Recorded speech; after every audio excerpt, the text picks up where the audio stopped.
নমস্কার সবাইকে, আমার চ্যানেলে সবাইকে স্বাগত জানিয়ে আবারও চলে এলাম একটা নতুন রেসিপি নিয়ে।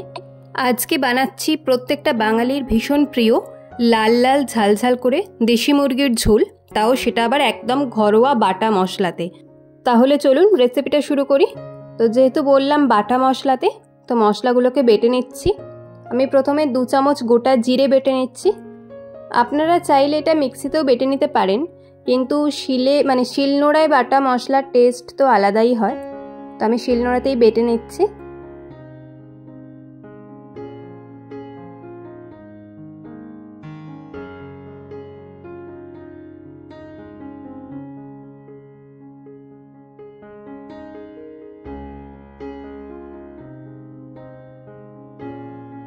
তো জিরে বেটে নেওয়া হয়ে গেছে।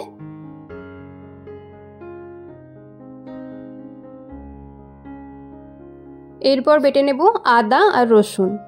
তো আদা, রসুন আর জিরে এটাই বেটে নিলাম। বাদ বাকি যা যা মশলা, পেঁয়াজটা আমি কুচিয়ে ব্যবহার করছি আর সঙ্গে টমেটোটাও কুচো ব্যবহার করছি, বাটার দরকার নেই।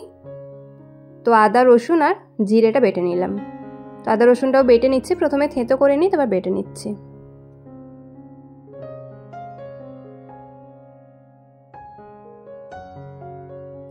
তো মশলা বেটে নেওয়া হয়ে গেছে, এরপর রান্নাটা শুরু করি। তার জন্য কড়া বসিয়েছি, কড়াইতে দিচ্ছি বেশ কিছুটা সর্ষের তেল। তেল গরম হয়ে গেছে, দিয়ে দিলাম পেঁয়াজ কুচি, সরু সরু করে লম্বা করে কুচিয়ে রেখেছি পেঁয়াজটা।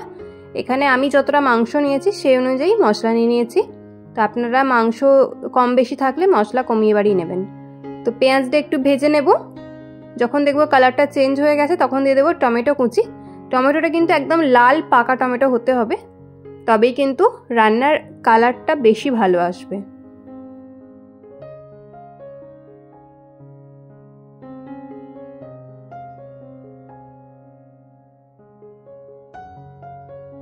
টমেটো যতক্ষণ না পর্যন্ত গলে যাচ্ছে ততক্ষণ পর্যন্ত কিন্তু পেঁয়াজ আর টমেটো ভেজে নিতে হবে।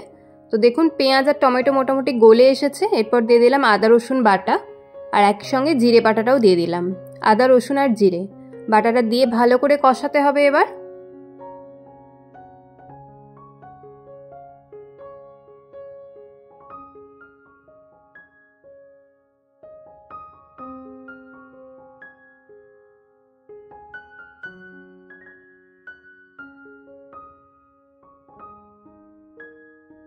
তো ভালো করে ভেজে নিয়েছি সমস্ত মশলা। এরপর দিয়ে দেবো গুঁড়ো মশলা, 1 চামচ হলুদ গুঁড়ো, স্বাদ অনুযায়ী যেরকম ঝাল খেতে পারবেন সেই অনুযায়ী লঙ্কাটা দিয়ে দিলাম।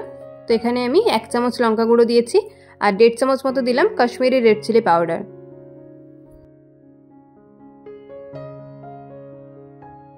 এরপর মশলাটা তেল ছাড়া পর্যন্ত কষাতে হবে। যতক্ষণ না তেল পুরো উপরে ভেসে আসছে ততক্ষণ পর্যন্ত কষাবো। অল্প একটু জল দিয়ে দিলাম যাতে মশলাটা নিচে লেগে না যায়। এরপর ফ্লেমটাকে একটু মিডিয়ামে করে রেখে ভালো করে কষিয়ে নেব মশলাটা। তো দেখতেই পাচ্ছেন তেল একদম ছেড়ে গেছে, তেল ভেসে উঠেছে ওপরে, আর কালারটাও অনেকটা চেঞ্জ হয়ে এসেছে। মশলা কষানো আমাদের হয়ে গেছে। এরপর দিয়ে দেব দেশি মুরগিটা। তো এখানে রয়েছে ওই 700 গ্রাম মতো চিকেন।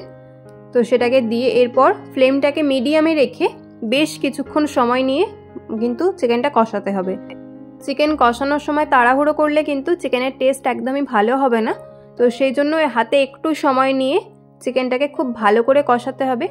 প্রথমেই আমি চিকেনটা দিয়ে মশলাটার সাথে ভালো করে মিশিয়ে নিচ্ছি, নিয়ে তারপর ফ্লেমটাকে মিডিয়ামে করে দিয়ে এটাকে চাপা দিয়ে জলটা বেরোনো পর্যন্ত ওয়েট করতে হবে। তো স্বাদ অনুযায়ী কিছুটা নুনও দিয়ে দেবো।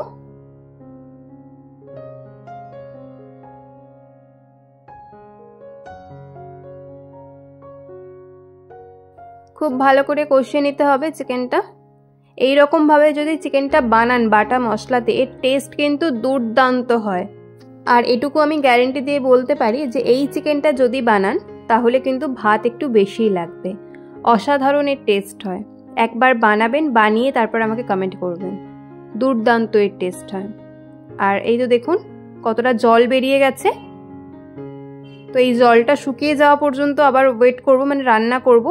জলটা শুকিয়ে ওপরে তেল ভেসে উঠবে, তারপরে কিন্তু আমরা এতে পরের স্টেপটা করব। তো দেখুন জলটা অনেকটা শুকিয়ে গেছে আর তেল কিন্তু উপরে ভেসে উঠেছে খুব সুন্দরভাবে।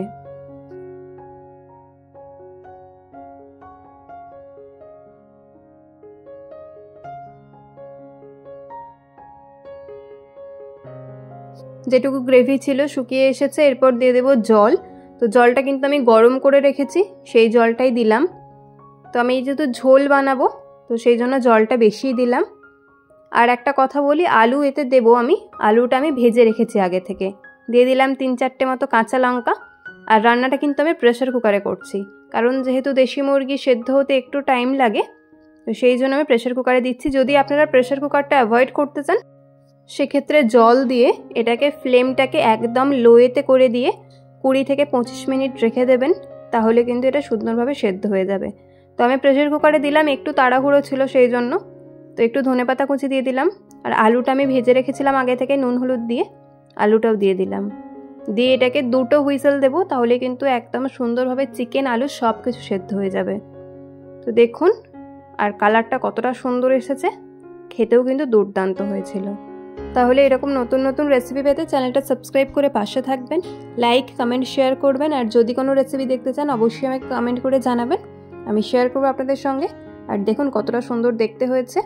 যেহেতু দেশি মুরগিতে একটু চর্বি ছিল তো ওপরে একদম ভেসে উঠেছে, দুর্দান্ত টেস্ট হয়েছিল, গরম গরম ভাতের সাথে জাস্ট জমে গেছিলো। তাহলে আজকের মতো এখানেই শেষ করছি। আপনারা কী রেসিপি দেখতে চান অবশ্যই আমাকে কমেন্টে জানাবেন, আমি শেয়ার করবো আপনাদের সঙ্গে।